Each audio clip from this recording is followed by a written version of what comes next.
What's up, everybody? Welcome back to another episode of Film Frat Podcast, episode 6, this time in a brand new year. Yes, sir. 2023, or as Aiden Ross likes to say, 2023. 2023. For some reason. That's so odd. He doesn't catch himself. I don't think he knows Maybe he's it's doing on it. purpose. Yeah, I don't know. So let's send a quick He shout out did to it that enough boy. times where I feel like I don't know if he knows, but Maybe it's on purpose. yeah. But it is what it is. We had a long year, 2022. For me, it seemed pretty long. I don't know about you. It felt like it went by pretty slow, just thinking back on everything that happened, I guess. But yeah, I mean, it's crazy to think about that it is 2023 now. Like, Yeah. it feels like that kind of crept up quickly. But, like, Pretty at the same much. time, like, looking back on 2022, it seems like a lot happened for sure. a lot happened. And I'm not going to lie. I like the way it ended in terms of the stuff we've been watching. Oh, yeah. For example, I mean, we just watched Avatar. I know Yes, sir. everyone's watched Avatar. I mean, in 14 days, it broke $1 billion in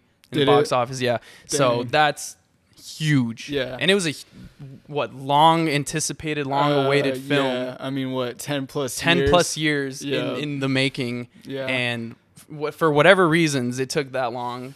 Yeah. Was it worth it? Was it Was worth the it? wait I worth mean, it? you have to look at what he's doing with the series or Absolutely. with Avatar, like, as a whole now. Right. Because you can't, like, you look at the first movie and it was kind of more of a standalone film, I feel like. Absolutely. And you could look at it as a standalone film. Right. And I really do like the first one a lot. And then to wait 10 years later, you kind of have high expectations going into a second one.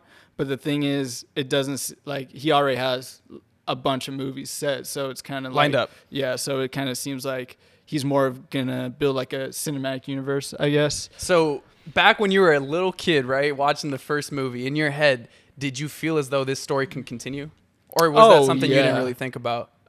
With how expansive the first movie was, I could definitely see it continuing for sure. Yeah. But yeah, I just didn't know if it was ever going to happen or not. I don't know. It was always kind of like speculated that he was going to come out. Oh, is Avatar 2 coming out this year? You Right. know, 10 years later, we're like, I don't know. Because for the longest time, there wasn't any news that it was in production, that it was being written or anything, right? I didn't hear anything personally. No, I didn't really either. And it's funny because even my dad would ask me, like, yo, is the second one coming out? I'm like, bro, I don't know. Like, I haven't seen anything. No, I wasn't like convinced until I saw the trailer. And Oh, so yeah. that's when I was like, okay, it's actually happening. And I couldn't have been convinced otherwise with how long it had been without seeing the trailer that it was happening.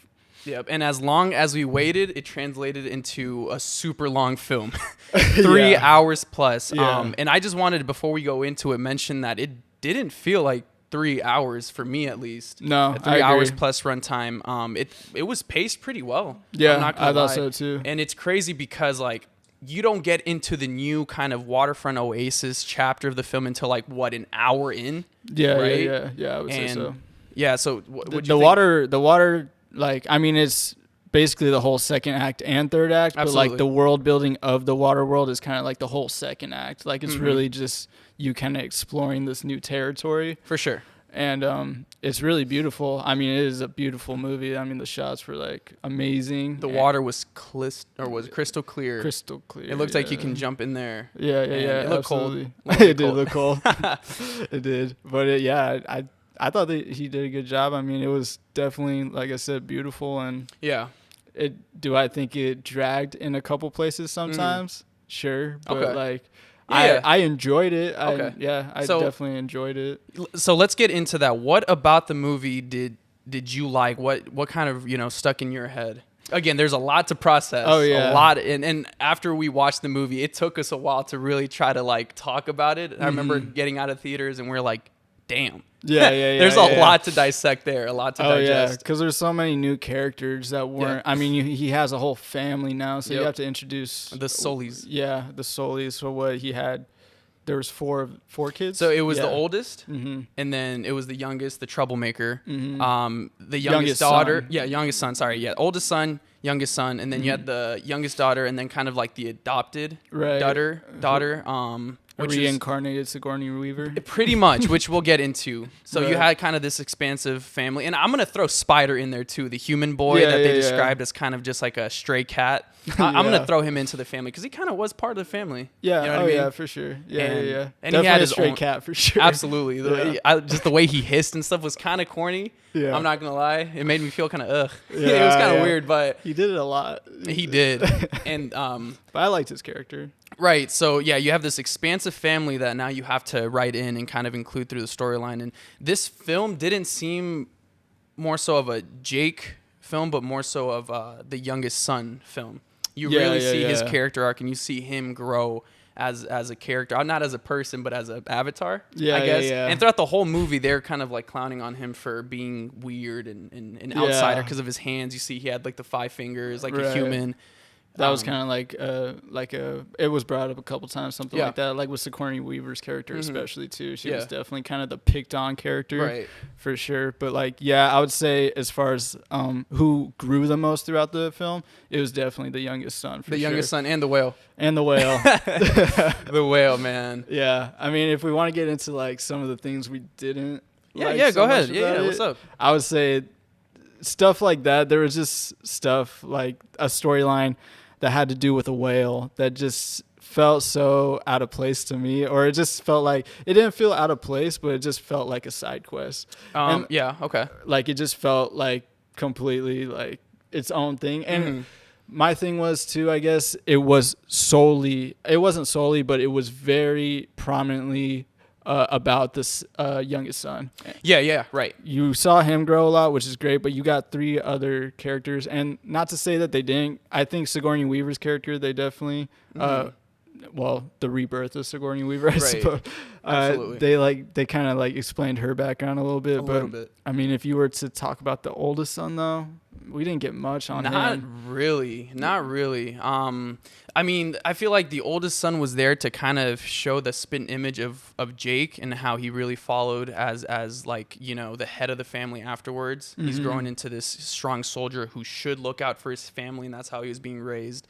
The youngest son, the kind of the misfit, the one that wasn't really seen or kind of pushed aside. I mean, I feel like maybe a lot of younger kids and their families can kind of relate, but he was definitely playing that role, or at least they wrote him into it. And I feel like maybe it was a little kind of pushed.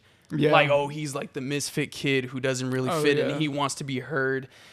I mean, I don't know. Was that really believable to you?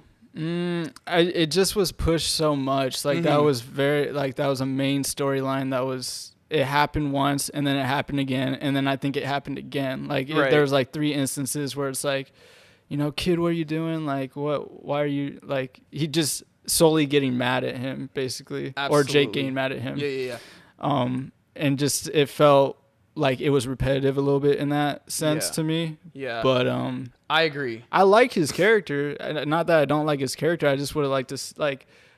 Do we want to get into spoilers, or what are we doing? Yes, absolutely. Okay, let's get into it. All right, well then let's spoil it. The oldest son dies in this movie, which it didn't impact me as much as I thought it would. It didn't. It almost didn't hit me at all because I feel like I didn't see him talk throughout the movie at all. As much. Like barely at all, I felt like. Yeah, absolutely. And I mean, if the oldest son is supposed to kind of be the one who is there to kind of inherent, like, you know, the head of the family and supposed to be strong-willed, learning from his dad, there wasn't enough pushback between the oldest son and the youngest son. You know, they're always goofing around, and Jake was scolding the oldest son, like, you're supposed to be watching over him. Oh, I know, Dad, I know. No, like, it should have been more so of like a clash between like the oldest son and the youngest son, like some responsibility. Like, what are you doing? Why are you going out of, you know, doing these stupid things? You're supposed to be learning, etc. So I don't think there was too much clash between those 2 characters to kind of reinforce the differences between them, you know? I agree. Yeah, I feel like that was unbelievable to me, was the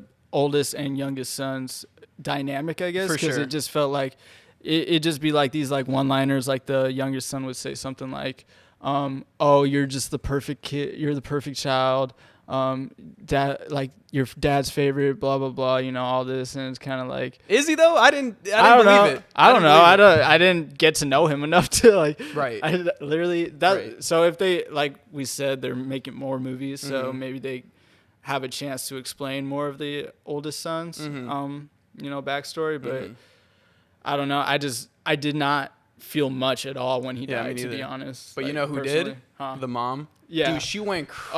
Oh, yeah, dude. After his death, which I really liked. Favorite scene in the movie Yeah, for me. absolutely. She just went insane, which is believable. I mean, her mother just lost her Oh, child yeah. and has to put those emotions away in order to keep fighting. Oh my god, dude. Oh, the way it dude. translated into just her emotions, Yeah. I felt that. I was like, oh, yo, I that's felt it. kinda I believe scary, that. I bro. believed every second of that. Yeah. Like, she went crazy on them, Yeah. and you could see it in her eyes. Like, Absolutely. after she got kind of got done, going through her whole rampage, like, she literally like can't calm herself Yeah. down. Her adrenaline was just like pumping Yeah. so much. So- That was epic. That was a sick. great scene. That definitely stood out the most for me. Same. Going back to the youngest son and how he has that like character development of like, oh, I'm the misfit, the child that's kind of stood out. They introduced the whale to kind of parallel that Yeah. character development, right? So now he has a connection with the whale who was also kind of abandoned by his fellow whales, right? Because he was framed for the murder of all these different people and whales and stuff. So Yeah. how'd you feel about that? I don't know. The whole whale thing to me, I get the push to, have, I guess, push for ocean safety and, Yeah, push- absolutely. and all that. Great. But like to have them be able to talk to the whales, that came out of left field to me a little bit. It was kind of cartoonish, it was- very Disney-esque. yeah. The whales had a lot of personality. Oh, yeah, dude. They had a lot of personality. Which, I mean, they tried like, reinforcing the fact that they had all this personality because they were super smart. They Yeah. were intelligent. Mathematics, language, ecosystem, culture. Like, they're a very smart species. Yeah. So that's kind of how they tried reinforcing the fact that they have a lot of personality, these whales. But when I know more about a whale in the movie than the oldest son. Yeah, there's an issue there, right? Yeah, I feel like there's a disconnect there for me. So I don't know. Yeah, it was. Yeah. Like I said, like the side quest kind of. Yeah. I felt like there was some side quests in here, but Some filler. yeah, for sure, filler episodes. Absolutely. And it's so funny because do you remember the scene where the oldest son and the youngest son were fighting? Like, the youngest son was saying, I have to go save my bro, referring to the whale. And the oldest son's like, I am your bro. Yeah, cheesy, bro. It was, Yeah, just a little bit. It didn't hit for me. It's like, all right, so the youngest son now feels as though this whale, there's more of a connection there, which, I mean, I could see. And they even went as far as connecting each other through like their Neuralink thing. And I mean, you got to see the past of the whales, which everyone was kind of going against because the whale had obviously the legacy of being super bad, killing all these people, killing all these whales. So, again. So I mean, we've gone into it now. So overall, what would you say? Like, what did you enjoy it? Did you think it was a good sequel or what? Yeah, I really enjoyed the introduction of the ocean side, the water people, the way of the water. I thought that was super cool. Yeah. And before we get into like what the plans are in the next sequels, I think this was a good way to introduce more of the world building itself, more of Pandora, showing the different ecosystems and the differences between the Na'vi. Right, you have the jungle people and then you have the water people. You can see they have different tails. They survive underwater longer, better swimmers, so you can really see the adaptations between the different species, or at least different versions of the Na'vi. So that I really enjoyed. There were some parts of the movie that I didn't really enjoy, and that's just the writing itself was kind of like, obviously you have the Colonel come back from the first movie, and he's kind of the overall villain of the film, right? Again. Quaritch, I think his name was Colonel Quaritch, and now he's in a Na'vi body because they transferred his emotions and his mind into this new body.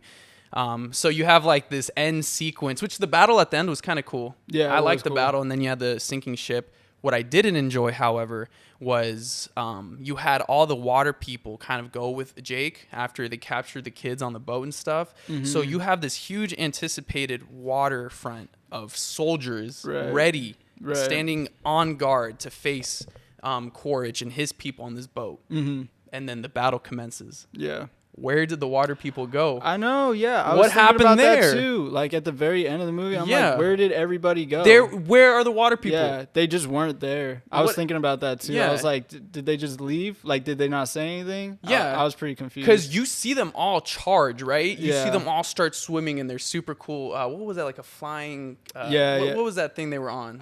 It's kind of similar to like the dragons, I guess, they have in the forest, but they're water based. Right, water based Pokemon. Yeah. And so yeah, you see them take charge. But then once they get on the boat and stuff, where are they at? Yeah. I would assume that they'd hop on the boat as well and start fighting. You'd see all these soldiers fighting and whatnot.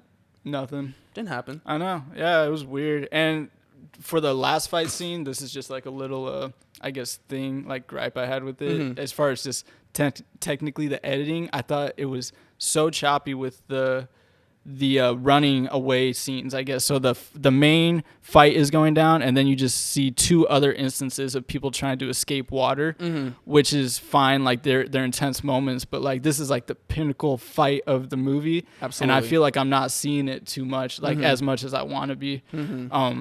That was just like a technical like thing for me at the end where I was like, I just want to see them fight. I don't want to see these two other, 4 other characters running away from water. So you're talking about the point where Korich and Jake are fighting, right? Right. And then it cuts to all these other different perspectives of them kind of trying to escape the boat and stuff. I see. And I mean, I feel like it's at fault because there's a lot going on in general. There was. So they're trying to include all that into it, right?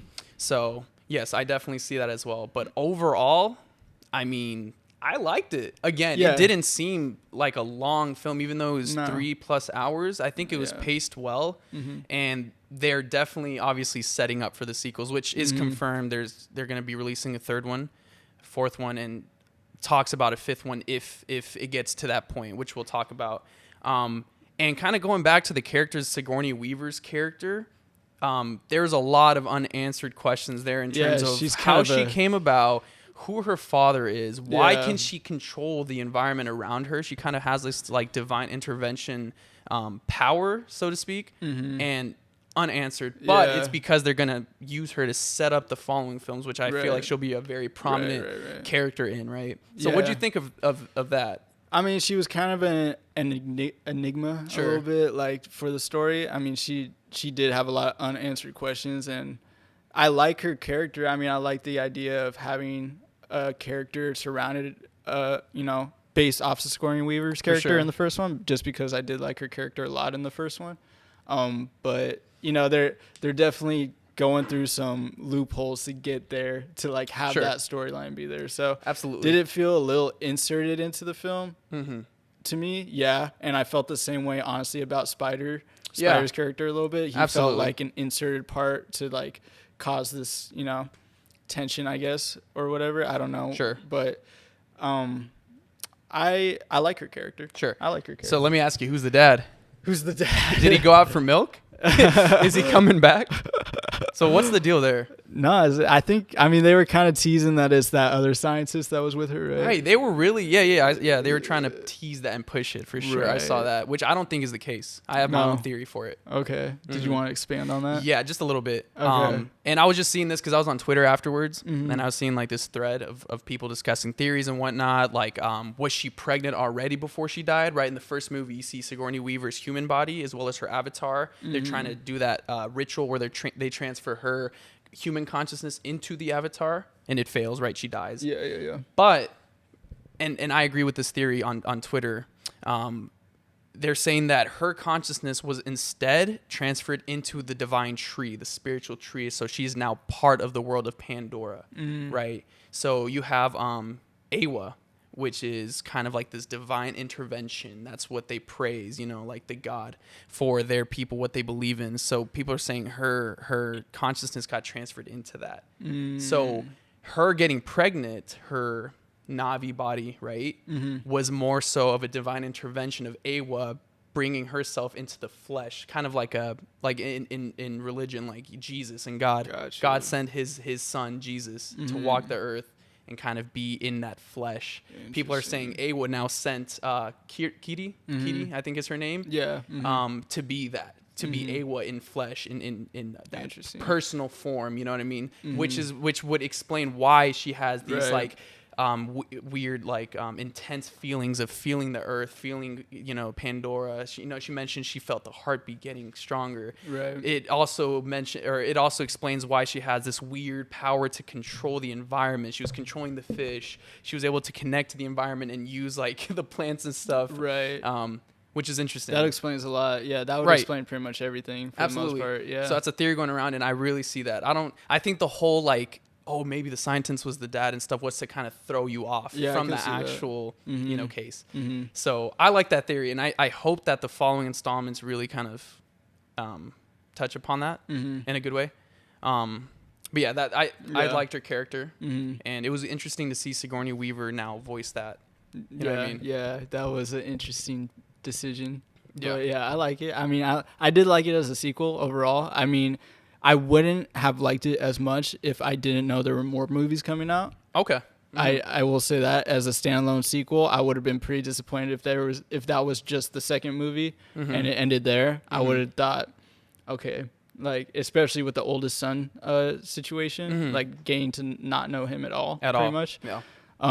But the fact that they're continuing the storyline, I liked it, and absolutely I would definitely go see the third one for sure. Yeah, so it's funny you mentioned the third one. It was actually filmed alongside the second one, back to back. Yeah, I remember. Simultaneously. So as far as we know, the third one is already filmed. Wow. Right, and now the third one, the fourth one, and the fifth one, if it comes to it, will be released in 2-year intervals. So every 2 years, we'll get a new Avatar. Okay. Which is insane to me because of how much production goes into it, how expansive the film is. Yeah, and the fact that our expectation is to have to wait 10 years. That was crazy. But and James Cameron came out and said that the fourth one and fifth one wouldn't even be a possibility unless the second one broke records in the box office. I'm talking top really? 4 grossing in history Ever. Just because it's so expensive. He said, oh yeah, so dude. expensive to make. I mean, if you look at it, this was on Moist Critical's channel when I was watching him. He did a review of Avatar, and something he said was like, it was impressive. It was really impressive to him that they were able to up the visuals and even like bring it even like to more like even crazier level than they did in the first one. Because the first one really was groundbreaking in its own right, just overall with motion capture and just like animation and stuff. But like these graphics are really like, they're amazing in this new movie. They're so visually pleasing. They're so beautiful, and that's why you can kind of like take these like moments like with the whale and stuff and kind of like, set them aside as like, maybe it's not the best storytelling. Maybe it's kind of, phoned in there a little bit. Absolutely. But it's just beautiful to watch because it looks so good. It looks crisp. And you know why it is, right? So during parts where it was like in the air, in the water, to get a really crisp environment and a really crisp visual, they actually went from 24 to 60 frames per second in those specific areas. Yeah, but when it went back to like a character interaction, they went back to 24 frames. But in those visually appealing sections, they upped it to like 60 frames. That's cool. Yeah, that makes sense. To make it even more crisp. Yeah, that makes sense. So that's why it looked beautiful. Yeah. Right. It's funny how 24 frames is really like just the staple. It still is, right? It's still the staple. That's crazy. Just cause, it's crazy. Absolutely. So now going forward with the sequels, it's confirmed that, again, the third one's filmed. The fourth one is written, which is funny. He got some notes from there. And the fifth one, it hasn't been confirmed that it's like done in the writing process, the pre-production and stuff. But they're definitely working on it. Okay. And so, and like I mentioned earlier, the fourth one and fifth one wouldn't be possible unless Way of the Water broke records, which it did. So the third one, I think, is going to continue. But they're so damn expensive. Oh, yeah, dude. They must be. Yeah. So we'll see what the sequels look like. In my opinion, I would truly, really like to see the different other versions of the Na'vi. Like, for example, in other sections of Pandora, in different terrains and atmospheres. For example, like sand dunes or like fire, like in volcano areas. Imagine the differences in their bodies, the different ways they look and stuff. Because the water people already looked super cool. Oh, They had like more of a teal kind of tint to them. They had the cool designs on them and stuff. The tails were different. That was cool to see. So imagine like a fire version of that, or somewhere in the sand, different versions of that. Just different I like terrains. That idea. I like, because that's kind of what this one set like an expectation a little bit to me, is that that's kind of what the direction they might go with it. Visiting absolutely. these different areas, and kind of that's what it seemed like to me. Could be a possibility. Could be. So I like that idea. Yeah, but because it'd just be really visually pleasing to see all these different, absolutely, in their own environments. So what's the goal with Avatar? Where do you think James Cameron wants to go? Like, what's the final goal of, let's say they get to the fifth movie? Like storyline? Yeah. Wise? Like, where does it end? I don't know, dude, because I mean, is the Colonel gonna be the villain the entire time? It seems that way. Like, yeah, it throughout seems that all way. the movies. It seems that way.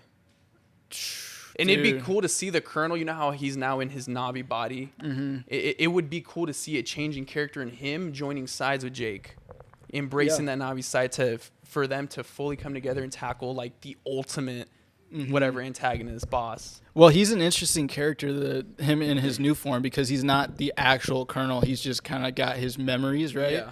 So he hasn't actually experienced anything the Colonel has gone through. Yeah. So he could be a really interesting character. For sure.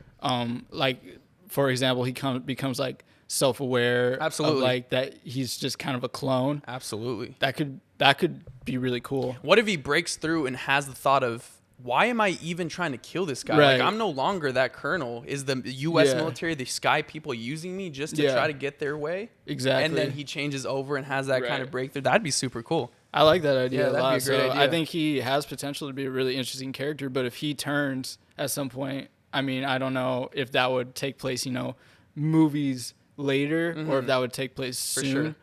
After him, I don't know who your villain is really. So absolutely. So I think it kind of ends with something between the Colonel and Sully. Yeah.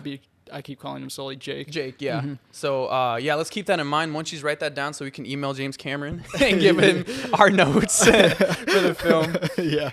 But, I like the movie. There's a lot of world building was done, and I love world building. Oh, yeah, I love to see what kind of world they're living in. And they mentioned, like, the Sky People came to Pandora not only now to just get resources, but now to do a full transition of moving people there because Earth is dying, which is, I mean, kind of happening now with us. Yeah, but they're trying to relatable. Yeah, relatable, right? They're on the agenda of inhabiting the planet now, which so we'll see. Yeah, and you asked like, what is James Cameron's like? Where is he going with this? I think his goal with it in general, like Avatar, is kind of like this is his Star Wars, or this is his, this is his cinematic universe kind of that he's building. I think he's doing a good job. There are a couple characters that I think don't have as much depth as I'd like them to have, a little bit surface level, but they're fun to watch. I do like watching them a lot. Absolutely. So, I would like to see a time skip where the children get older. I think that'd be cool. Same. That'd be super dope. So final thoughts on that. That was really cool.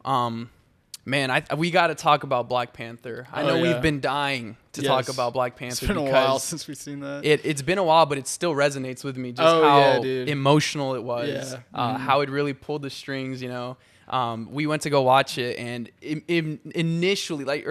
immediately, as soon as it starts, man, Chadwick Boseman. Ooh, right tribute off the bat. Right off the bat. Mackenzie cried.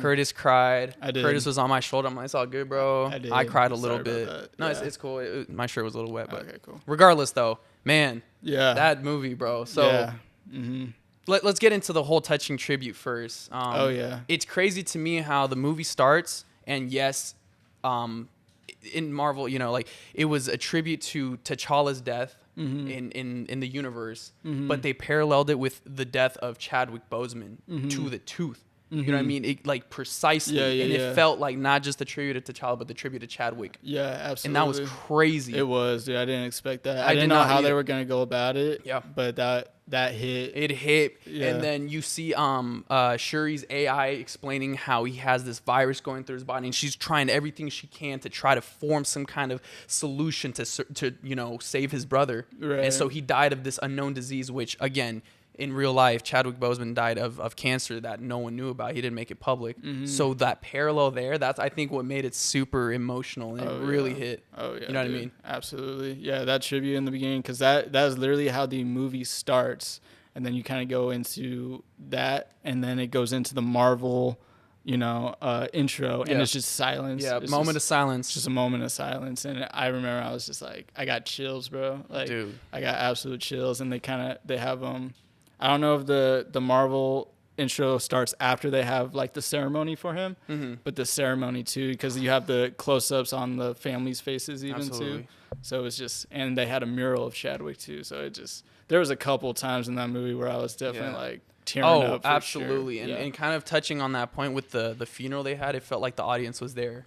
Yeah, it in did. the funeral, attending the funeral. It felt like we were there attending the funeral. Yeah, it really did. It was really emotional. Absolutely. So, man, that hit. Mm-hmm. That hit. But then getting into the film, there were reports that they were going to go in this direction anyway, even before Chadwick died. Okay. Let's say if Chadwick were to be alive and he was in this film, they were mentioning how this would have been the plot anyways. Gotcha. Right? Where you had what is what's the place called again? What place are you talking about? The underwater city Oh, it was of Talokan. Talokan. Yeah, it was Talokan. And then you had Namor. Right. Oh my God. So let's get into that. What do you think of Talokan? What do you think of Namor? And what do you think of his people?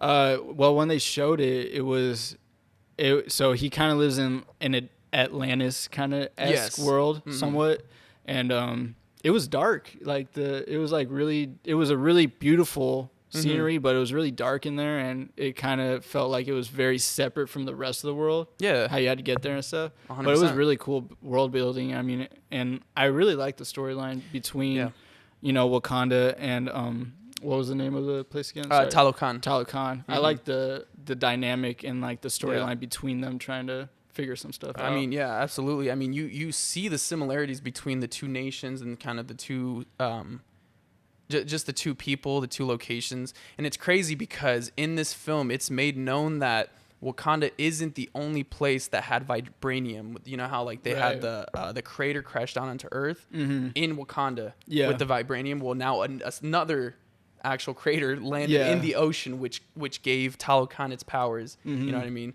So, which was probably shocking. It was shocking, absolutely. I mean, you saw Ramona, Princess or Queen, I guess Ramona, like mention it, like that changes everything. Yeah, like that changes everything, like the religious aspect, the power aspect. Wow, now what? Like, how long have these people had vibranium? Right. You see, like, U.S. authorities trying to mine vibranium, which is what causes the plot to begin in the first place. Namor gets pissed. Why are humans now trying to come to our place and get this? That's why he approaches Wakanda. Your people did this, blah, blah, blah. What'd you think of what's her name? The other side character who made the Iron Man-esque suit, like the Ironheart? Yeah. Is that her name, Ironheart? No, but that's what her show is going to be called. Oh, gotcha. And I guess that's her name. But I thought she was a cool character. I thought, I mean, she went to school somewhere, right? She was like, I mean, she was super MIT. smart. MIT, yeah. I don't know. She kind of came out of nowhere. I didn't know how they knew her or what. I didn't know why they were trying to find her in the first place. But overall, I liked her character. I mean, she didn't take anything away from the movie to me. So Riri Williams. That was her name. Gotcha, yeah. And that was her character name? Yeah, Riri Williams, right? Williams, and okay. her whole thing was that she made this contraption that can sense vibranium and detect it. And then her professor is the one who sold it to the government. That's right. Okay. And then they took it and used it to advance the plot, right? So they were after her to try to get her, like, why did you build this? Why did you give it? And she was like, I didn't do nothing. I just made this for class. My professor said I couldn't make it, and I proved him wrong. Yeah. And yeah, that's what kickstarted all of it. That's right. In terms of her being in the film, honestly, I feel like if she was in the film would have been the same. Yeah. Personally, yeah. she was cool. I liked her acting, but in terms of what she really provided, I don't know.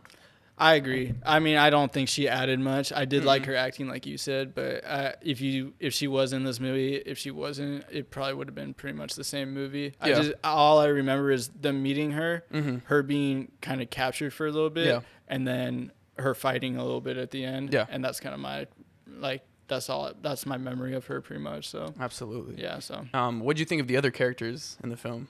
They were all, it was a lot of the cast from Black Panther, right? Yeah, the original. I think they all did a good job. I thought the mom, or the queen, right? The Queen Ramona, yeah.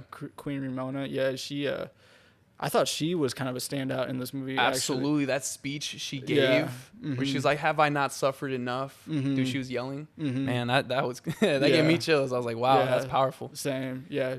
I would say she was definitely my standout character, and I thought that do you know the name of the main actress that what's the main character's name in that? Shuri? Shuri. Yeah, Shuri. Yeah, I should know that. Shuri.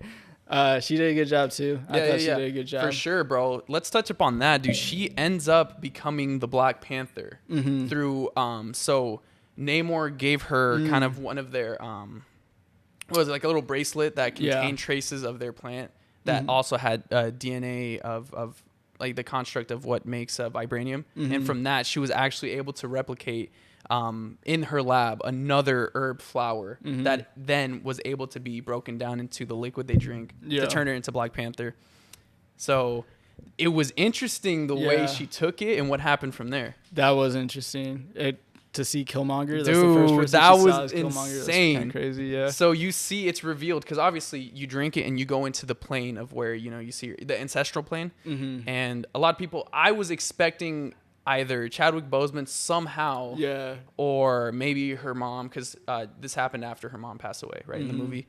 But to see the chair turn, and it's Michael B. Jordan, I was like, bro, what is that? That was, I know. I'd be like, I'd be kind of pissed, bro. Yeah, aren't you filming Creed 3? Yeah, what are you doing? Aren't you busy? Yeah, why are you here, bro? That was cool though, bro. Just that menacing, that force he carried with him, bro. Yeah. He was so menacing. He's a good character. Yeah, and Michael B. Jordan does a great job playing him. Absolutely. And I like how when they were having that discussion, she was like, I'm nothing like you. And he's like, yes, you are. Why are you here? For vengeance. Right. He's like, you can either be a soft leader like your brother, or you can get shit done like me. I'm like, damn, okay. All right. Okay, Killmonger. My bad, bro. Killmonger movie. Yeah, that'd dude, that was cool. I was hoping to see him. I know. And I'm glad I did. Yeah. I like how they did it too, because it kind of was like off-putting a little bit how they did it. I was not expecting that at all, really. That was a good way to put it, off-putting. That's exactly how that made me feel. Yeah, because I didn't know how to feel about Shuri after that. I'm like, why is Killmonger the first person she's seen? Yeah, and it says a lot about her mentality. Right. Because she saw him for a reason. Right. So she was out for vengeance and revenge. Right, and this is during a big moment. Huge. Right? I mean, this is when she's about to become Black Panther. Huge. So, yeah, her mom just died, right? There's no leader, bro. Wakanda is without a leader. Huge moment. And then they have the fight at the end with Namor and stuff, and she saves his life because she doesn't want to turn out like Killmonger. Right. She's like, you know what? That's not me. So I'm going to go with the way of my people, of my brother, and what he stood for, which is cool. It was touching. I like how they connected it back to that. And then let's talk about the end credits scene. T'Challa had a son that we didn't know about. That's right. Right? Yeah. Dude, there's a lot of emotional moments. A lot of emotional moments. So they ended up having a son with Nakia. That's her name, Nakia. Which Lupita, the actress, did a great job, I think, with Nakia. I think her performance is super good, bro. Bringing her back, tying her into the plot. So T'Challa and her had a son, also named T'Challa, and he wasn't included because their way of thinking was, we didn't want him to feel the pressure of the throne. We didn't want him to feel the pressure of the politics, being involved in all these things. We just wanted him to be a normal kid. They moved him out to, where did they move him out to? It was because she had been secluded for a while. Yeah, right? Yeah. She hadn't been in Wakanda for a while. Huh? Haiti. Yes, it was Haiti. Thank you. Shout out Mackenzie. Yeah, so they were living in Haiti and stuff. So at the very end, when Shuri's crying at the fire after burning her funeral dress, which kind of signaled that, moving on from that death and the trauma, she brings out T'Challa, baby T'Challa. Yeah. What'd you think of that? I wasn't expecting that. That was touching, bro. I mean, that's another way to. I mean, now you can kind of continue Black Panther in a different direction, and get someone to kind of play that role a little bit. I mean, unless it's going to be Shuri for the rest of the cinematic universe. I kind of feel I don't think they will. I don't think it will be either, but I think that is a way of getting, another person to go into the Black Panther role. And absolutely. It was a touching way to do it. And, I mean, it definitely was like a tear-jerking scene for sure. So I liked it. I really liked it. Yeah, absolutely. And then, story-wise, Shuri isn't going to be the leader of Wakanda. In fact, I think they were insinuating, or they even showed it, that M'Baku was now going to be, the leader of Wakanda. He has that leadership role. And he was kind of being that mentor to Shuri throughout the whole movie, kind of being there for her, giving her the advice. And I think M'Baku is just a strong character in general. I think, hard-headed, leadership-wise, I think he's a good fit for that throne. And then Shuri is the Black Panther. What do you think of her as a Black Panther? I mean, Like, what about her being the Black Just Panther? her in being general? the Black Panther in general. I mean, her suit was kind of cool. I like the gold accents. Yeah. I mean, especially for this movie, you know, sending Chadwick off and absolutely. it makes sense to have it be his sister be the Black Panther, and I think she did a good job. I will say that I thought she was a little forgettable, like, in a way, like, as far as, like, I didn't really remember the action sequences that too much. Mm-hmm. The end scene was cool, Mm-hmm. but that is pretty much the main fighting I remember for the most part was that last scene. She was badass though. I mean, she was badass, and I liked her. Yeah, she did a good job. Yeah, for sure. Another fighting sequence that I really remember was when they're on top of the bridge, and when the Talokan people first showed themselves, when they came out of the water, remember? And then they kidnapped Shuri and Riri Williams. You saw that big Talokan soldier. Remember that they had the breathing apparatuses with the water? Right. Yeah. Those guys were sick, bro. Yeah. Those guys were cool, and it showed like formidable opponents to the Wakandan warriors. Like, hey, we're equal, bro. Right. Don't sleep on us. We're strong, and they were. Yeah, it definitely was a wake-up call for them, for sure. Absolutely, which I think they needed. Yeah. But now there's this weird tension between, you know, the U.S. and Wakanda as a nation in the movie. Like, it seems like there's growing tensions, and there's, like, possibly a war that can come from it, just based on, like, what Wakanda's doing, what they're doing with the vibranium, why they're being so secretive. So there's, like, this weird plot where the tension is super... it's a heavy tension between the nations. So I'm curious to see how that relationship between the U.S. and Wakanda goes forward in the future. Could be another war movie. Maybe we got Civil War, now we got another one coming. Possibly, I don't know. Who knows? The soundtrack for the Wakanda Forever, there were some cool songs in there. I can't remember like the names of them. Wasn't a Kendrick Lamar? No, it wasn't produced top. It wasn't soundtrack by any means. But no, but I think it fit. Yeah, it was really cool. I forgot what song it was, but I like the song they played over when they were introducing Talokan as a city, where you had the underwater sequence, and it was kind of like, I don't want to say like a dubstep or kind of like a dance hall type beat. But you definitely feel the bass and stuff, and it was really cool. You see all the people swimming. Yeah, definitely. It was solid, dude. Yeah, it was solid. Cool. It was a good movie. It was, as far as 2022, it was probably definitely my favorite Marvel movie for sure. Oh, there you go. Yeah, absolutely. Absolutely. What about other stuff that came out in 2022? Man, there's a lot that came out. A lot of stuff we watched. What stuck out to you? What stuck out to me the most? I mean, Nope, obviously. Yes. I think Nope, hands down, probably top 3 for me. Yeah. That came out this year at least. I'm not going to rank them per se. I'm just going to say what stood out to me. Nope was crazy. Absolutely. And probably for you as well. Yeah, you probably definitely. really liked Nope. Absolutely. Love Nope. Something that stood out to me, maybe for the wrong reasons, because it just grossed me out, made me unsettled. Terrifier 2. Okay, yeah. Come on. That was gross. That was just so unsettling for people who've watched it. Oh my God. Like, yeah. It was brutal. It was gruesome. It goes pretty hard with the gore. It's very hard. And it was a very menacing villain in Terrifier, right? They almost made him seem out like kind of like the butt of the joke, kind of like a troll. But it was gruesome, man. The way he killed. And he's a force to be reckoned. I feel like they're taking this series into their own little series. Like, they're going to build a little series out of this. Feels like a little comic book to me. Absolutely. Yeah. So that stood out to me. I don't know if you wanted to talk more about that one. Nah, I they're fun movies. I like them. Yeah. This was the first year I've seen both of them. So yeah, I saw both of them this year. So I think they're definitely a new fun slasher. Yeah. He's funny. He's funny. He's funny. He's pretty funny. Can he compete with like Jason or Michael Myers? I don't know. He seems like he's got powers. Yeah, he has like some supernatural powers going on that we don't know about. Some kind of reincarnation. Weird. Maybe he's the most crazy out of all of them. Most OP. Yeah, possibly. Possibly. I don't know. We'll see. Another thing that stood out to me, probably Doctor Strange. Just for the fan service, at least. Yeah. I really like seeing the Illuminati. Yeah. I like seeing Professor X. I like seeing John Krasinski as Mr. Fantastic. Stuff like that. I like seeing all of them die. That was so crazy to me. I wasn't expecting that. And I know we touched upon it previous episode, but like the horror aspect of the Marvel film, super cool. Really enjoyed that. How about anime of the year? Anime of the year, man. I don't know. Demon Slayer, probably probably Demon Slayer. Spy Family is really good. I like Spy Family. There's a new one that Munchies and I were watching, Chainsaw Man. Yeah. It's fairly new. Came out this year, at least like the episodes that came out.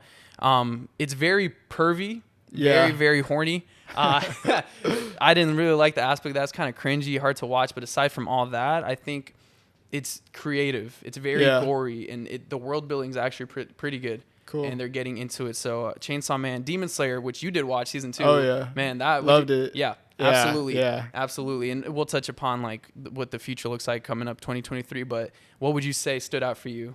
I would say stood out to me. I have this one movie that I really loved was The Menu, bro. Yeah. You mentioned that. I love that. So how was that? I loved it. It was just like, it just came out of like nowhere to me because I didn't see a ton of promotion on it. Mm-hmm. And Mackenzie had said, like, I don't know why we went inside, but we just, but we did. But it was fun. It was like easily the funnest movie of the year for me. It was a thriller, but it was funny. Okay.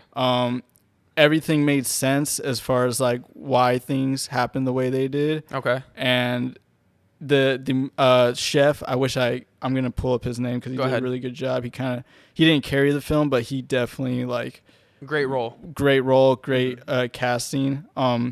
He did a great job, and it's just I like not slasher. I like thrillers. So real quick, just because I didn't watch it, and I think I saw one trailer, but it didn't really explain much. What's the movie about? Yeah. Here, let me get this cast. So it's the Chef Slowick is played by Ralph Fiennes. Okay. I believe.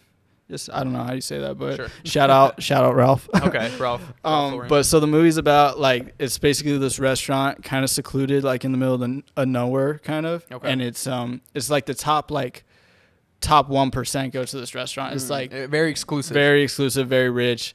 But he kind of on this day in particular, for whatever reason, he kind of has a different menu set up.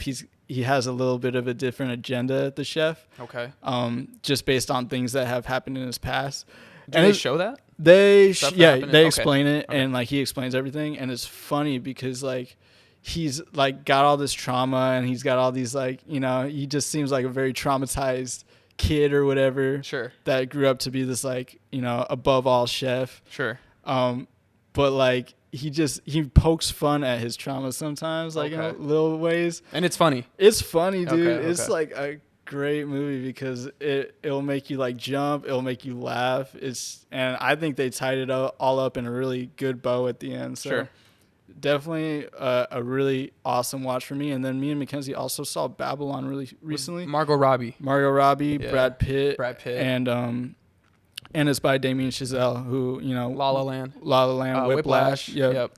Love him. He's easily probably one of my top, you know, 3 directors. I love Damien Chazelle. I loved La La Land. Yeah, that was good for me. I didn't watch Whiplash, which I probably should check out. Yeah, I've been following him since Whiplash because I thought that one was just such a crazy ride. For sure. I've been watching him since then, and Babylon is a fun movie, dude. Like it wasn't what I expected really. I expected kind of like this grand, I guess, you know, it's more visual. It's more of a visual movie, just like to absolutely have these big sets with crazy parties and just like, and it kind of was that at the beginning, but it gets really like personal. It gets pretty deep with these characters like, after that, and it's a good movie. Especially if you like filmmaking, watch it. Yeah. If you like filmmaking, watch that movie. How long was it? I know you mentioned it was lengthy. Dude, it was like 3 hours too. It was lengthy. Okay. A lot of 3-hour movies this year, but it didn't feel 3 hours. No. It was good. It was a good one for sure. Yeah, definitely. So I would say The Menu, Babylon, and as far as a show, maybe just to like shout out a show. Not one I've finished yet, but we have been watching the show called Dead to Me, right, Mackenzie? Dead to Me. What is that? It's a show about, so this doesn't spoil anything because this happens in the first like episode or two, but it's about so this lady has killed this other lady's husband with a hit and run with her car. And she's kind of trying to befriend her and like kind of make up for it. Was I watching this with you guys? I think I saw like the final episode of season 1. Yeah, and it's pretty good. It's a funny concept kind of. For sure. That reveal at the end without spoiling was funny. Even I have no context of anything else that happened, but the way the person revealed it to the other person was hilarious. I was like, what is whatever. It's an interesting show. I mean, that concept in general is like, what the heck? Like, and they poke fun at it itself, and it's fun. So those would probably be some standouts. The Menu, Babylon, for sure. Yeah, it was a good year for movies for sure. It was a good year for a lot of entertainment. Still, like a lot of music came out too, man. Oh, and yeah. This year was just full of music. A lot of stuff for me was on repeat. Man, like I wrote down some notable stuff that came out that I kind of want to check out the Spotify raps. Yeah, pull up your Spotify rap because I want to see what you had going on. But here's the stuff that I kind of listened to. Drake and 21 Savage dropped Her Loss. Was it good? Yeah. Personally, I loved it. Yeah. There's some songs I would skip. There's also the meme song, the 21. Can you do something for me? Yeah, kind of corny. But overall, the project, loved it, bro. You bump it at the gym, great. You bump it on a car ride, great. You're sad, down bad. You want some feels music? Put it on. Got it. So I think overall it really hit all these different aspects for me. So that's why I keep listening to it. I liked Her Loss definitely better than Honestly Nevermind, which is another project Drake dropped this year. Kind of more of the house vibes, house beat music. SZA just dropped SOS. I love SZA. I don't know if you've ever listened to SZA. Yeah, like Love Galore, The Weeknd, stuff like that. I like SZA. And this album was, even though it's like repeated concepts, repeated themes of like being heartbroken, toxic exes, toxic relationships in general, bossing up, I'm going to get better. She does that and she repeats those themes. She did that in her previous album, but I feel like she did sonically different aspects, different tones, different beats. So it was good. It was really good. It was just a longer album, like 20 plus songs. Yeah. So it was kind of hard to get through. Yeah. Metro Boomin dropped Heroes and Villains. I think you listened to that one, right? Some of those songs were good. Yeah, I definitely re-listened to quite a few. Yeah, absolutely. You had like the ASAP Rocky song with Rest in Peace Takeoff. Yeah. Which is, man, that's crazy. Yeah. We can get into that a whole another time. But yeah, that was a good song. That's the one where ASAP sounds like Chance the Rapper. Kind of. I don't know why. I don't know if you guys, please comment down below if you think ASAP Rocky sounds like Chance the Rapper on that song. Settle that debate. Or I don't know if it's a debate or not. I don't know, but I just want to know if other people think the same thing. I can kind of see it if I were to close my eyes and not pay attention. There's a point where it starts to sound like it sounds like ASAP, Absolutely. but at first it sounds very reminiscent of Chance to me. Absolutely. So that Metro Boomin album, another one where you can listen at the gym, or it's very high paced, definitely a lot of dark tones, so you just feel like powerful listening to it, which kind of fits the theme, Heroes and Villains. It's super good. Yeah. It's got Young Thug, it's got The Weeknd, 21 Savage, Future. Yeah. It's a cinematic very album. Cinematic. And it's cool because Metro Boomin came out and said like a huge inspiration for this album. He got like inspiration from, I don't know if you've ever seen The Boys on Amazon. I have not, but I've heard a lot of good things about it. You should check it out. I've only seen the first season, which I got to catch up, but very good TV show. Crazy, bro. Gruesome, very dark. They don't shy away from anything. Really? A lot of people I know tell me that it's something I'd probably like, so I should check it out for sure. So that Metro Boomin got some inspiration from that, which is cool. The Weeknd, Dawn FM, something you went back and listened to. I've gone back and listened to. Very cinematic. I like what Jim Carrey did to the project, what he added.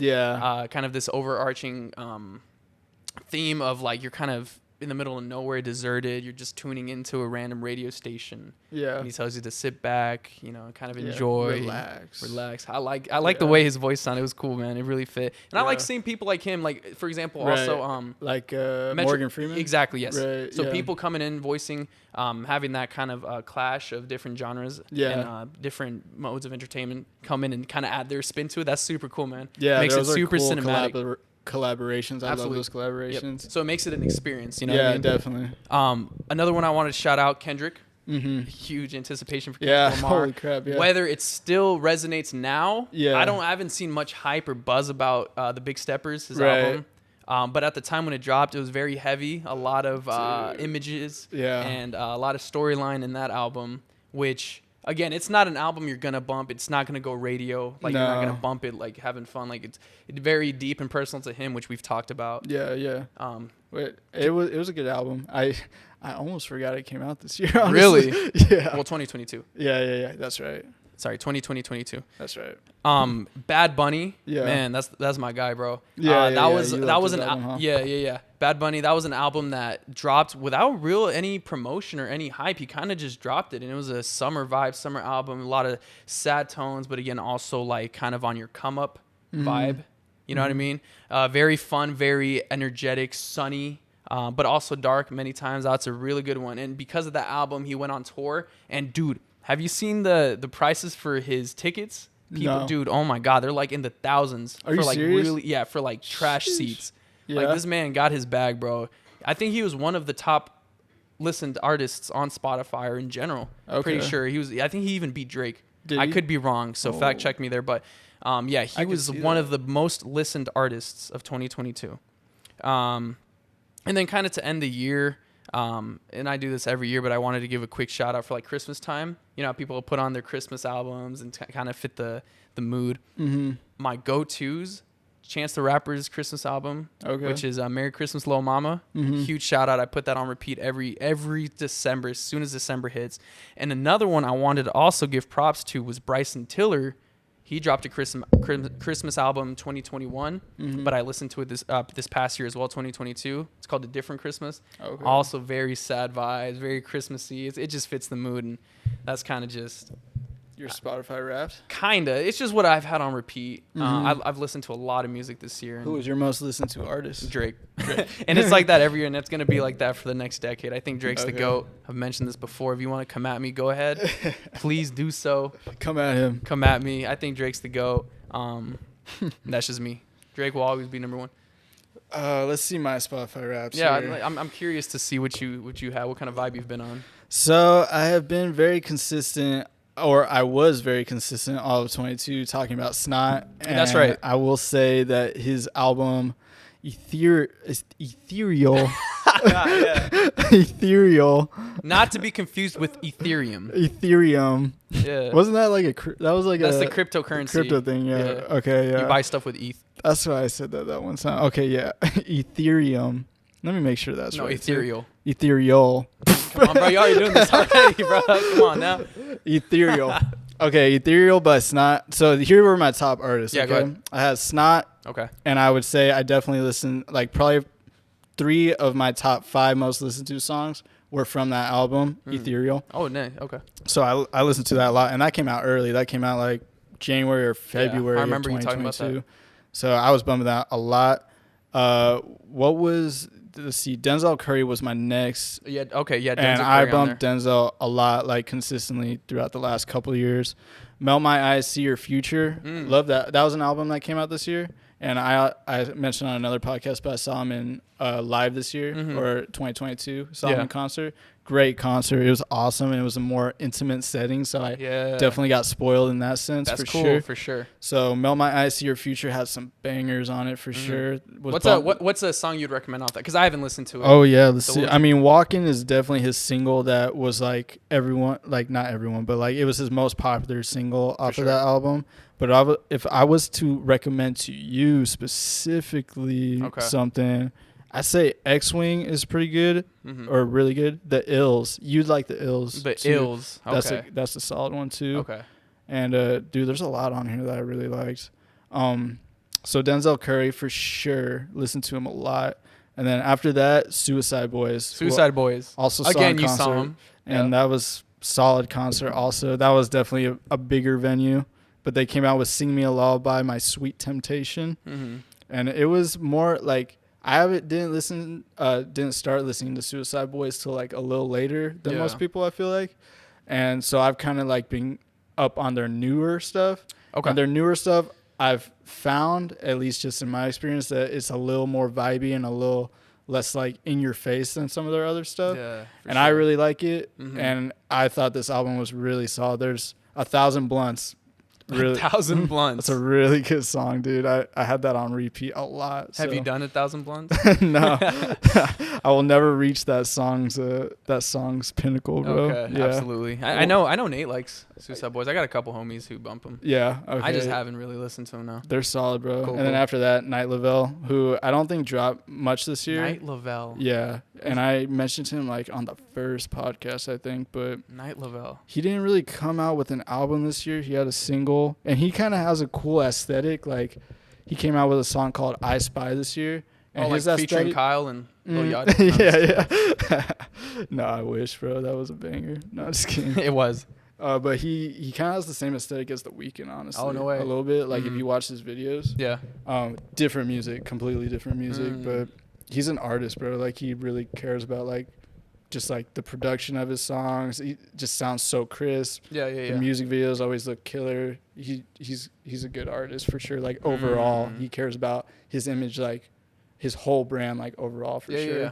And I really like him. He didn't come out with an album this year, but that's what I was listening to this year. A lot of underground artists, I guess you could say. Less known. I know a very less known artist I also listened to this year was Aries. I want to give a huge shout out to my boy Ben for putting him on, which is a concert I also went to in 2022. I think around like March, April. Mm-hmm. He had a concert over in Tempe in the Aura. I think it's the venue. Aura, it's like a smaller club. Aries, man, super cool. Definitely like poppy, fun type songs. There's also some sad bangers too, but I think Aries, people should check out Aries. I think Aries is a cool, great artist, man. Great music. Sonically, it sounds great too. And the stuff he talks about too, his flow is very interesting, and kind of his rhyme schemes as well. I wouldn't call him a rapper at all.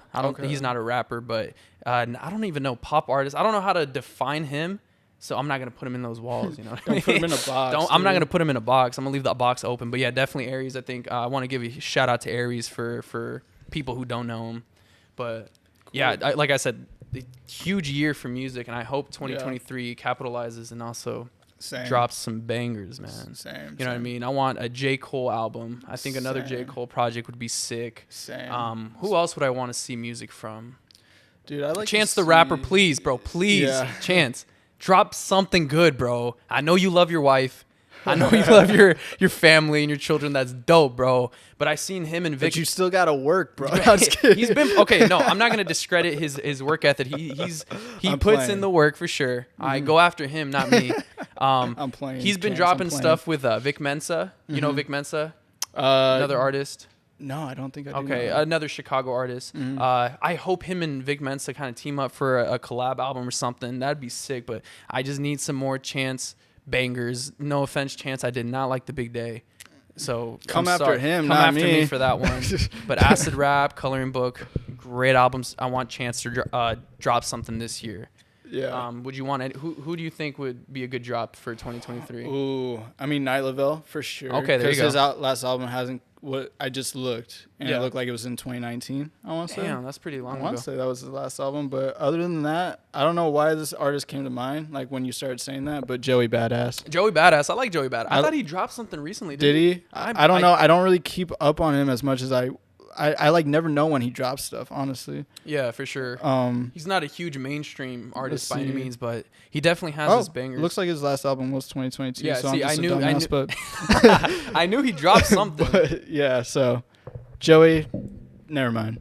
Never mind. You're good, bro. You're good, bro. You came out. I'll listen to that album. Take the year off. Yeah. Man, Uzi, please. I want Uzi to drop something, man. Uzi be fire. He had that single, Just Wanna Rock. Yeah. With he had in the dance, like that went viral with his dancing. Yeah. I liked it. Yeah. I want him to drop an album. Yeah. Like a full length. Same. Eternal Take was cool. And then he dropped like a deluxe version of Eternal Take, which was Another Love Is Rage album. It was a weird collab, like deluxe album, but I really like Uzi.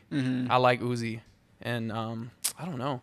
Random artists that just came to mind that I haven't seen come out with something in a while. And again, I might not just be keeping up, but I used to really like NLE. NLE Choppa? Back in like college, bro. I liked his older stuff, but I haven't dropped something? I haven't liked his newer stuff in a while. Why not, bro? It's just not. He's all woke now, bro. I know, bro. And it messed up his music a little bit. 2020. Oh, he had something come out. He had a single this year. Oh, 2020. He had a single come out. I want to see another shot at an album from. I like Conwood a lot. I thought Conwood was good. Top Shotta was all right, but yeah, I just want him to go back to his old flows, honestly. Absolutely. And kind of his older stuff, but random artists that came to mind. Random. Yeah, but yeah, the music was crazy. 2022, a lot came out, and just getting into other stuff that happened in 2022. Something that ended the year off with a bang for me personally. Everyone around the world, best sport in the world, the World Cup, soccer, football. Man, the World Cup in Qatar 2022 was insane. Yep. In my opinion, solidified Lionel Messi as the greatest of all time, the GOAT. Ends the debate. Again, in my opinion, if you want to come at me, please go ahead. It ended the debate for the GOAT debate, and I think it ended the debate between Ronaldo and Messi. Okay. Argentina, bro. Again, they've been doing really well the past 2 years. They were on a roll, and again, Messi had a really bad track for his national performances with Argentina. He's lost a World Cup already before in 2014. He's lost a bunch of Copa Americas, which is another tournament for South America. He's lost like 3 of those. He even retired at one point because he couldn't handle it. Just the upset, you know what I mean? Kind of the disappointment. A lot of people painted him out to be the next Diego Maradona, which now I think he surpassed.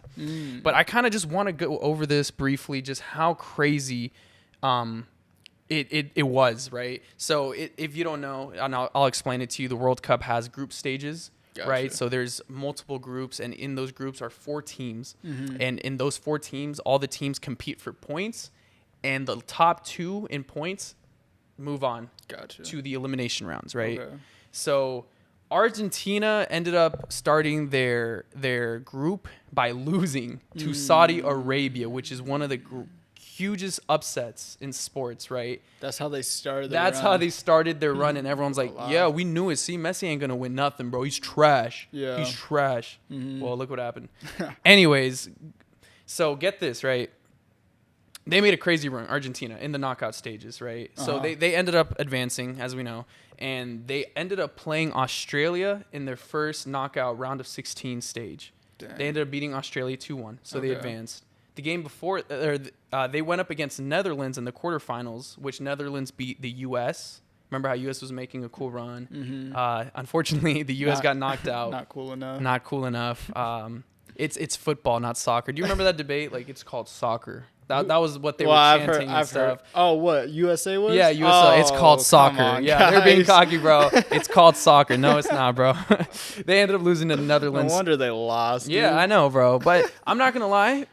They had a lot of heart. They're a younger team, younger core, and they played. I mean, they gave it their all. Really, they're going crazy. Anyways, they lost. So Argentina ends up playing the Netherlands, which they're a solid team as well. I wouldn't call them like a crazy championship team. I mean, they haven't even won a World Cup, I should say. But Argentina and Netherlands ended up tying 2-2. Argentina was winning 2-0, keep in mind. Okay. It was kind of a situation that happened in the World Cup. They were up 2-0. Then they got tied. Dang. So Netherlands ended up scoring 2 on them. They went to penalties. Argentina wins 4-3. Crazy. So they eliminate Netherlands, right? After that, Argentina has to go up against Croatia, which were the runners-up in 2018 in Russia.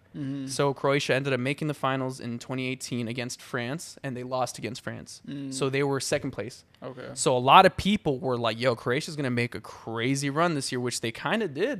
They ended up placing third in the tournament. Wow. So Croatia made a crazy run. So Argentina going up against Croatia, everyone's like, I don't know, man. I don't know if Messi can do it. I don't know if Argentina can go up against the strong Croatia because, dude, they don't give up. They're always outpacing themselves. They don't run out of steam. It's crazy to see. Argentina beat them 3-0. Yeah. Crazy. Good. I was like, wow. I wasn't expecting that either. I thought it was going to be a close game. I thought it was going to go to penalties. It seemed like they blew by pretty well. Interesting. Now, here's the crazy part, right? Argentina versus France in the World Cup final. Yep. Insane match. A lot of people, and I'm not scared or afraid to say that I believe this is probably the best World Cup final ever in history. Bro, Argentina was up 2-0. Yeah. Messi scored a PK, and then Di Maria scored another goal to make it 2-0. From there, Mbappe comes back with a PK to make it 2-1.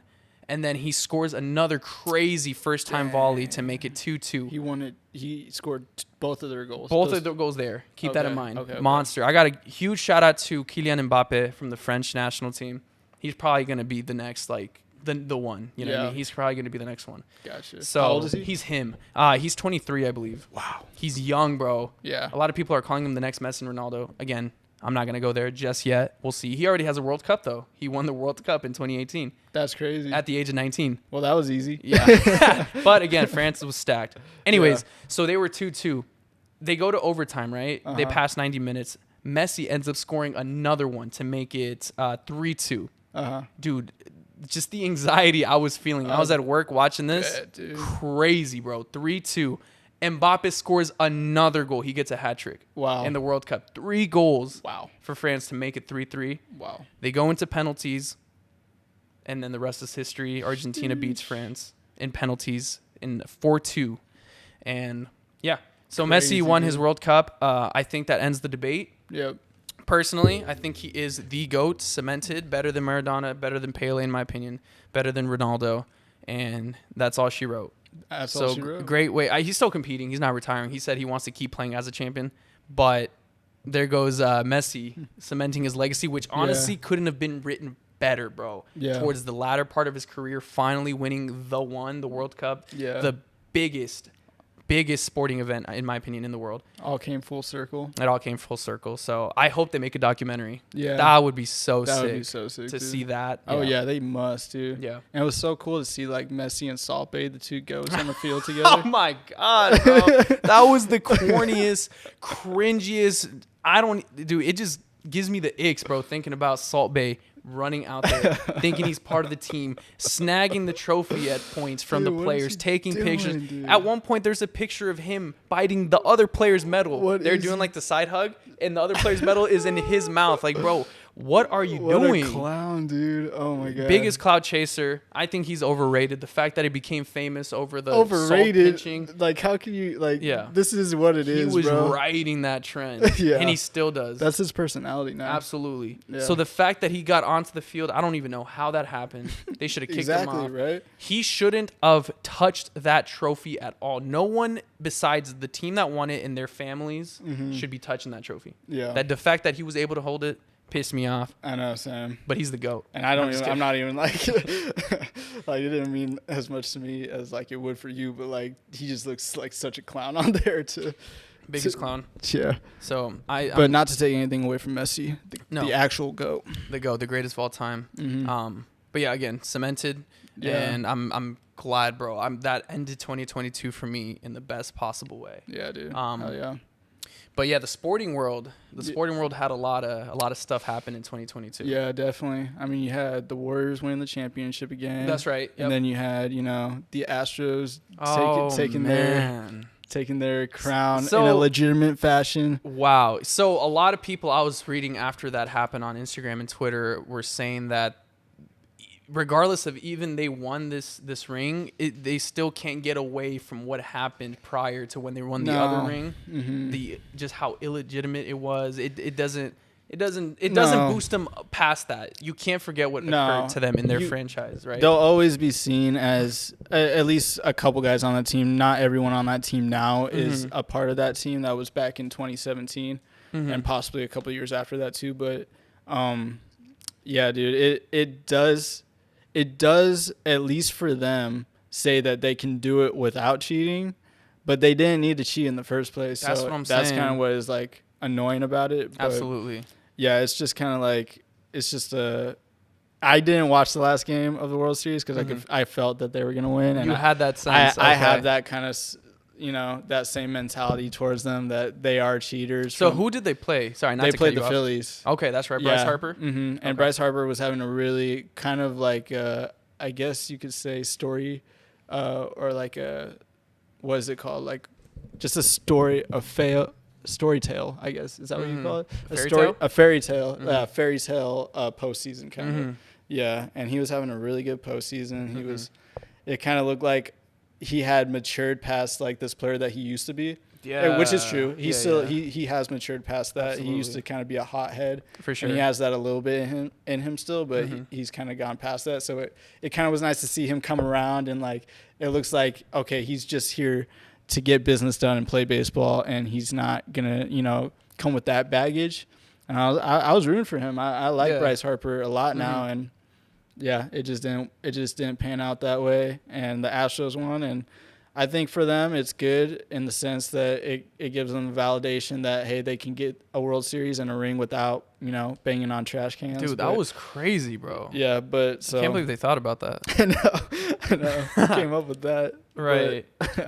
But yeah, so they got the ring and it is what it is and good for them. But it's not who I would have wanted to see by any means. Yeah, but they are a good team. That Astros team for the last years, cheating, no cheating, they've always been a solid team. Yeah, I know. They've always made it to postseason, right? Yeah, they've been for really the past solid. Years. Yeah, probably like 5-6 years. They've been a really solid team. So right, 7 years maybe. Yeah. So I don't know. It is nice. I am glad they won in a sense. Okay. In a sense, just people about to come after you, bro. No, just because I just don't want to talk about it anymore. I'm still talking about the Astros and like that. They only won because they cheated. Like, right. Okay, this gives them the validation. Let's just move on. I don't want to talk about it anymore, honestly, because that was just like back in 2017, and it's hard not to have the. And what's your team? D-backs. And I can tell. Yeah. So obviously which is not the best performance. Not the greatest team to be a fan of right now. But when's the last time they even made the postseason? That was back in 2017. 2017. So that was that same year that they got caught. The Astros got caught. That's actually kind of funny. I didn't think about that. They made it to the wild card game in 2017, and I was at that game, and that was a crazy game against the Rockies. Yeah. But since then, the team has just kind of like fizzled out a lot of their star players. Yeah. It's a different dynamic now. I mean, we've had Torey Lovella, who's been our manager for a couple of years, and I think a big problem with the D-backs is just that they always get a manager for the last couple times that hasn't had managerial experience before. Okay. But other than the D-backs, we can talk about some big things that happen like in baseball as far as trades. So what's the scope looking like? What's the moves looking like for this offseason? So my favorite probably move that happened would have to be Aaron Judge to the Giants for a couple hours. And that's it. I can't believe they reported that, bro. I was screaming. I came to your room. I was like, bro, there's no way. Dude, yeah. See that? It wasn't just you, bro. It was the whole world thought he was going like, to the Giants. Wow. So he was never a part of the Giants, but for a couple hours, like you said. A couple hours, I guess, and enough time for people to make Photoshop. Yeah, I can't wait to see his highlight reel. See him in a Giants uniform. That was crazy, bro. I remember seeing that. But he ended up going to the Yankees. I mean, he stayed, yeah. Yeah. And good for – well, I mean, I've been seeing a lot of opposing conversations about whether he should have stayed, whether he should have left. The franchise didn't treat him too well. There was fans booing him actually in the postseason, which I think was completely uncalled for. Look what he did. I know. The record he broke, which was most home runs in what division? He's in the American League. In the American League, that's what I meant. Yeah. Mm-hmm. So he broke that record for most home runs in the American League. Mm-hmm. Not in a single season. Yeah, in a single season, not postseason, right? I don't think it includes postseason. No.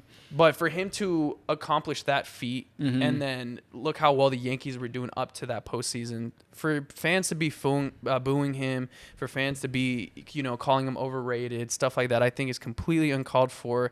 And it just diminishes like the hard work he put in and how much he really did contribute. So if I were him and I saw that, I'd be like, bro, like, come on, do you guys even deserve me? Upset for sure because it's like you're putting, and he is a good face for the Yankees too. Absolutely, like he's a great face for the Yankees. Franchise player. And like in the sense of the Yankees last season, dude, they should have won the World Series. They should have been in the World Series. They had a stacked team. Bro. They had so many pieces to that team. They must have been paying so much money for that team, and they just didn't make it happen. So I can see in the fans' perspective how it's a disappointing year, but you can't. Don't put that on Judge. No, he performed for sure. He absolutely performed. It's just the Yankees can't break that curse of being trash in the postseason. Yeah, I think if the Yankees didn't re-sign him, it would have been a real waste of like having a player that is a Yankee face. Like absolutely, because it's hard to find that guy. Because the Yankees are kind of that team that you want a face of the franchise a little bit, and he is a perfect guy for them. I agree. So if they would have lost him, it would have been a big loss on their part, in my opinion, but they ended up keeping him for 9 years, $360 million is how much. Wait, hold on. So he's signed for 9 years. 9 years, $360 million. How old is he? There's no way. Dude, that's how baseball contracts go nowadays. Really? Because I remember Bryce Harper signed like a 6-7 year. Yeah, it's and I thought that was absurd. It's insane how much how long these contracts are. They go from like 10 to 15 years sometimes. How is that like? Judge is 30 years old. How is that allowed, bro? He's gonna play there till he's 39. Exactly. Unless a team buys him out, right? I guess. Is that how it works in baseball? Like you got to buy out that clause. Yeah, or if he's included in a trade of some sort, which I don't know, maybe like later in his career. But how is that allowed though? 9 years? I know, dude. Yeah, and how would the players even be okay with that? Like, no. I want 360 I mean, that's your livelihood, like just in a contract right there for you. I mean, you got your whole livelihood right there. But at the same time, it's like, yeah, you do have to commit to a team for that amount of time, which is absolutely is a scary decision, I feel like. Yeah, bro, because I don't know. I don't even know what I'm doing tomorrow. Right. I can't imagine like 9 years. For the next 9 years. Well, I know where Judge will be. He'll be in New York. Hopefully breaking more records. Dude, yeah. Hopefully not getting booed. I hope he gets a ring. That Yankees team, I wouldn't have minded them getting a ring. I'm not usually a Yankees fan, but I liked a lot of their players on that team, and they were definitely a disappointing team my dad's a huge Yankees fan. My uncle's a huge Yankees fan, so in turn, I like the Yankees a lot too. What was the last time they won a ring? Like 96? Dude, it was like 96, I believe. Dude, it's been a little bit since something like that. I don't know. It's been a while since they've even been to the World Series. Yeah. I think it was like 2009. In 2009. Was it 2009? I think they won in 2009. No. Did they not? Heck no, bro. When's the last ring? Look it up real quick. But as you do that, like I said, bro, like just seeing the Yankees throughout at least the past 4 years when I really started getting more into watching baseball, at least the postseason, man, they can't catch a break. The D-backs?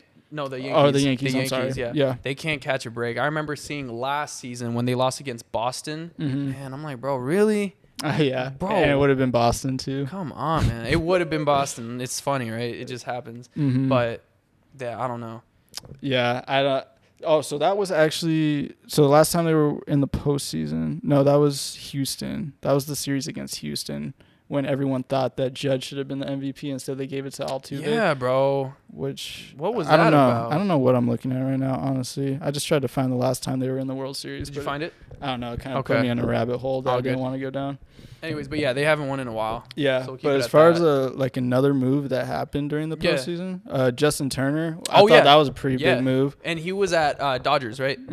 Dodgers for a long time. Third baseman? Third baseman. Yeah. 21.7 mil for 2 years. See, that's more reasonable. Yeah. At the Red Sox. Oh, Red Sox. It's going to be a Red Sox, which I'm excited to see that, honestly. That Dodgers team is kind of in a weird limbo with their team, I think. They were a team that had a lot of young guys at one point that had a lot of talent, and now a lot of them are kind of fizzling out because you kind of got Cody Bellinger even. He just went to the Cubs. Yeah, but I mean, I feel like he fell off a lot, right? Yeah, he did. On like his MVP season and stuff. Yeah, 100%, because people figured out his swing. He has a really like long swing. He doesn't really keep it. So I think pitchers kind of figured him out. I don't think I wouldn't have caught that. Yeah, his first season, I think he like had an edge on them, but pitchers kind of figured him out. But he's going to the Cubs. Okay. Cubs. Shout out Ben. That's his team. Yeah, Ben Cubs. But so there was Bellinger, a couple moves. I mean, it's too early to kind of talk about predictions for the year. One thing I thought was funny that I wanted to bring up, just because I thought it was like, I don't know where this came from, right? But this was on the MLB like Twitter, actual verified MLB tweeted this out. NL award predictions for 2023. MVP got Ronald Acuna Jr., who is a good pick. He's on the Braves. Okay. Shout out the Braves. I like that team. Ronald Acuna Jr. for MVP. Cy Young Zach Gallen, which is the D-backs pitcher, starting rotation pitcher. And manager of the year, Torey Lovello, who is the D-backs manager. So I don't know where this came from. Wait, what are you on right now? This is the This was literally on MLB Twitter, the NL award predictions. Their official Twitter. Yeah.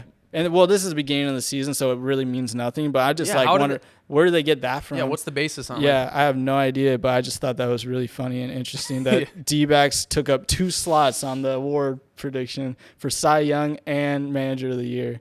The D-backs had a better season than probably a lot of people expected. But how much better? Season. It was like they were around 500, like maybe. So that's that. But yeah, so I just thought that was kind of a funny thing. Yeah, man, baseball moves. And I don't know, bro. Like, I can't really say much. Again, I'm not the biggest baseball fan, but I do like watching postseason and I do like keeping up with the Yankees. But I mean, just to kind of end the note, you think the Astros deserved it? I think the Astros. They're a good enough team to win it on their own. They didn't need to cheat in the first place. They could have won it that year without cheating, and they just cheated. So that that's what tainted that. Yeah. So, but it would have been better to see Harper with a ring. I would have liked to see Okay, him with a good to ring know. more for sure, bro. Yeah, absolutely. Yeah, for sure. Absolutely. Man, just on the note of the sporting world, man, something that stuck out to me that happened in October 2022, Suga Sean versus Petr Yan. Mm-hmm. I don't even know where to start with that fight. I remember Munchies and I were here watching it. You actually got a glimpse of it, right? Yeah, I got a little glimpse. Me and Mackenzie were coming back from California Yeah, that day. right. But I was watching it a little bit. Man, just to see Suga Sean really finally get that huge breakthrough fight, which was insane for him to go straight immediately to fighting was he a champ or was he the number one contender? Yan, number one, right? Yan, at the time, he was the number one. Okay. He was previously. So yeah, Shout out Munchies behind the camera. yeah, shout out by the way. Munchies. So yeah, Yan, as Munchies mentioned, was a champion at one point, and he was the number one contender at the time. So for Sean to get that opportunity to fight him was already in itself insane. Huge anticipated fight, and I mean, Suga Sean will sell pay-per-views, right? Oh, yeah. So Absolutely. give him his money. Anyways, aside from that, the actual performance, dude, when I tell you Munchies and I were standing, bro, like arms above head, like what the hell's going on? Staring at the screen, sweating, bro, anxious. That fight was intense, man. It was intense, all around, back and forth, so close to the point where it could have gone either way. Even Sean himself said. Yeah. So, but damn, I hated to see the hate that Sean got Yeah. after he won. There was a lot. I hated to see that. Yeah. Everyone was. It was more on the discrediting judges, him. right? Or it was more on the judging of the fight, not necessarily directly at Sean. Or I mean, what was it? I don't want to say just because I'm not too familiar with that point, and I wish Munchie was here to explain the case because he knows more of the knowledge. But I will say that yes, there's a lot of controversy on how the judges even score the fight to begin with. Yeah, obviously me and Munchies have Yan talked about that. Yeah, and obviously Yan had a lot more ground time, like dominated ground time. But I mean, one of the cases that Sean mentions himself, which he has mentioned, was what did he do with the ground time? He didn't do anything, no damage done. Look at the strikes, right? They should be officiating on significant strikes and damage done. And look what I did. I got a lot of damage on him. So to say that, yes, he got me on the ground for this amount of time, he didn't do anything with it. Yeah. I actually was able to get out of it all the time. Right. Did no damage at all. So again, when they finally declared him the winner, man, that was insane, bro. Yeah. I was screaming. So I just wanted to point that out, kind of tell the story there for Suga Sean. Oh, yeah. Shout out He has Suga. big plans, I guess. I saw him tweeting saying he's got big plans coming for his next fight. I don't think he'll get a title fight. I remember Munchies and I were talking about it. I don't think he'll go straight for a chance at the belt, but it would be cool to see him go up against Chito, which he previously had a fight with, and he lost. Right. Well, he claims he didn't lose. He claims that he's undefeated, but it was because of a weird nerve that got kicked and it kind of disabled his movement and stuff. But I think it would be cool to see a rematch there, just to really solidify, like, all right, we'll see what truly can happen between two prime healthy fighters in that sense. Absolutely. And then from there, I don't know. Again, I'm not. I wish Munches were here to explain more of that, but yeah, I wanted to explain the Suga Sean event that happened. I'm excited back in to see October. what fights he's got coming up. Yeah. It's fun to see people hit each other.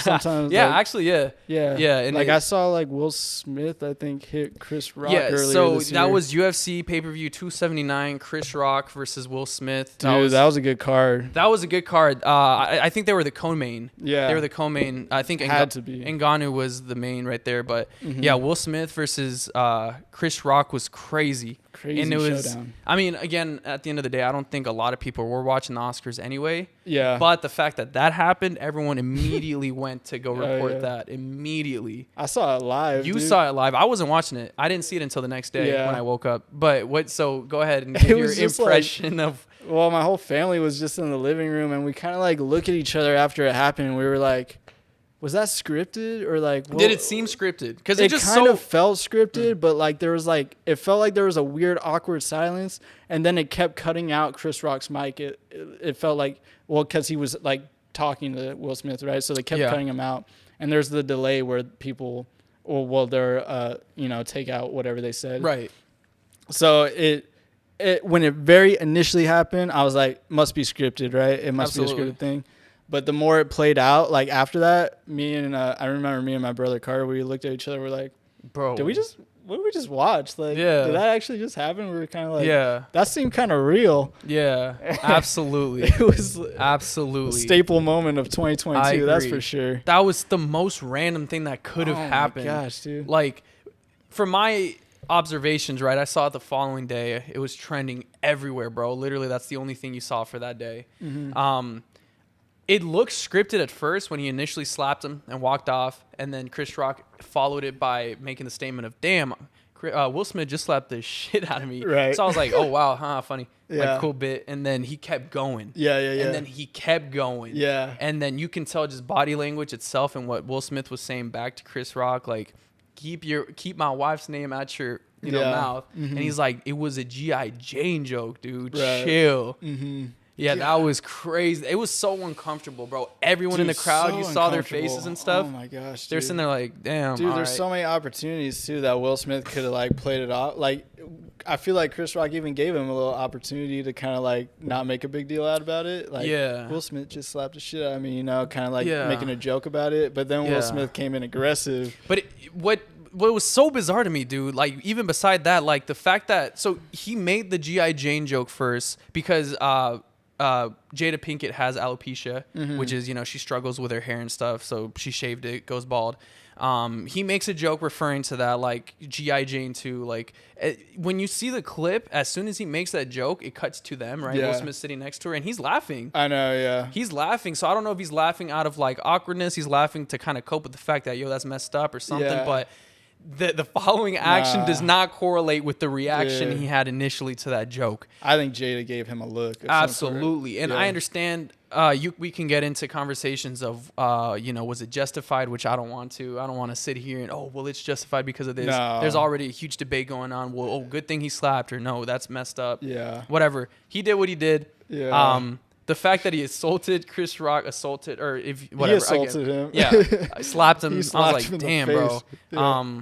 Yeah, that was super uncalled for. Yeah. That was crazy. It was crazy. Dude. It's just talk about a made-for-TV moment, Absolutely. bro. Yeah. And that's why a lot of people are saying, dude, it's scripted. Yeah, You know, yeah. it's gonna Oh, bring yeah. a lot of attention to the Oscars. I Mm-hmm. guarantee you, more people in the future are gonna want to tune in to see if more stuff like this happens. Mm-hmm. That's why there's that theory of going on. Yeah. It's scripted, but Mhm. to me, it's not. Yeah, I kind of played into it a little bit too. Yeah. I kind of was like, was that scripted? Like, it was just too crazy to me for. Yeah, it seemed a little surreal for just sure. like for me to like think about like what is going through Will Smith's mind, like this is a good idea to do right now. Yeah, Like this is the appropriate thing to do right now, and then you got to go on stage after and accept your. and then he best won the actor, bro, he and won you his gotta award for yeah, it was best actor. yeah, but for, what movie did he do? It was with the Serena Williams one. I forget what it's called, but I did not go see it after those events. I watched a little bit of it. I forgot what the movie was called, but yeah, he did Yeah. win the award and he was crying. But it was cool, like the advice he received from like Denzel Washington and like all these people around him. And it was cool the message he gave afterwards. Yeah. He was basically saying like at your highest heights, that's when the devil comes for you and will try to Yeah. take you and that's when he attacks the most. And he was taking accountability for what he did.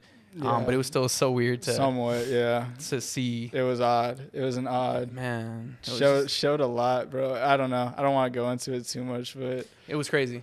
Jada and Will got a weird, interesting dynamic. Man, Interesting dynamic. That's a whole other discussion Yeah. in itself, man. I don't want Like, to talk about it. Yeah, I don't want to touch that topic either, but But Will Smith slap, bro. That is a staple moment. staple moment of 2022. So now I'm excited to see what will happen this year because I just feel like this year has a lot of room for anything. Dude, whether it be controversy, whether it be anything releasing.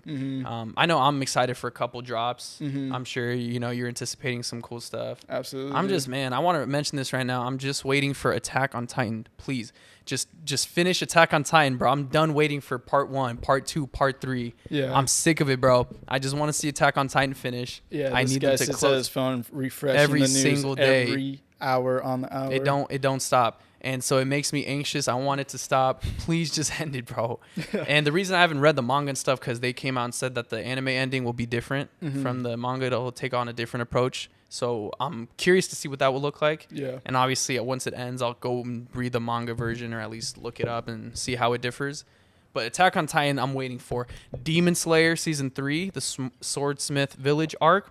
Can't wait, bro. I'm excited to see the new Hashiras that will be introduced. I'm waiting for more information on the moons, like the different demons, that how they're ranked from 1 through 12. Absolutely. I cannot wait to see how cold they are, bro. They're killers. I know, dude. They're killers. Mm-hmm. So Demon Slayer, I'm excited for. You got any picks that you're anticipated? Coming up this year? Yeah. No, man. I'm just excited to grind this year. yeah, for sure. Grinding's not gonna stop. Yeah. For sure.